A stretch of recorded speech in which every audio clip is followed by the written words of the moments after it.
Mustafa'ya dün biz birlikte kızlarla gittik, hediye aldık. Bakalım beğenecek mi? Mustafa'nın yarın değil bir güne doğum günü, hediyesini bugünden verelim bakalım sevinecek mi? Mustafa, nereye çıktın anneciğim, sen şuraya iner misin? Lütfen sandalyeye otur. Sana sürprizim var Mustafa. Hadi aç bakalım. Bu ne? Senin yarın değil öbürsü gün doğum günün ya.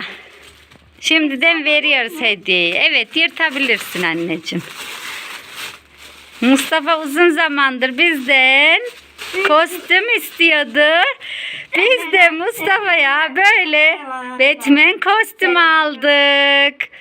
Hadi bakalım göster o pelerini. Ve o da maskesi. Hadi koş bir giy gel bakalım. Koş koş koş koş. Hadi Mustafa, seni bekliyoruz. Batman geldi. Harika olmuşsun Mustafa, buraya gel. Göremiyorum seni. Hadi bakalım Batman. Batman süper oldun. Mustafa, beğendin mi sürprizimizi? Birazcık güçlü Batman olmuş ama birazcık da kahvaltısını, yemeğini güzel yerse daha güzel Batman olacak Mustafa. Hadi bakalım. Batman, diğer sürprizimize bakmadın ama Batman.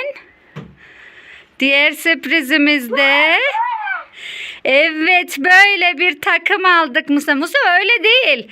Diğerini de göster. O üstü, altını da göster anneciğim. Süper. Hadi koş bir de onu giy gel Batman. Geliyorum. Koş koş koş. Harika oldu. Ben çok beğendim arkadaşlar. Siz de beğendiniz mi Mustafa'yı? Eğer beğendiyseniz like butonuna basabilirsiniz. Batman, şimdi ne olarak geleceksin bakalım? Hadi seni Mustafa. Mustafa, çok güzel olmuşsun. Tam da bilmiş anne. Harika olmuşsun. Batman maskesiyle gelmiş ama bu sefer de. Bu ne hareket böyle Mustafa? Çok güçlüsün. Anneye bir teşekkür yok mu ama? Hediyeler aldın. Teşekkürler. Rica ederim bebeğim. Güle güle giy. Hadi görüşürüz. Bay bay yap arkadaşlara.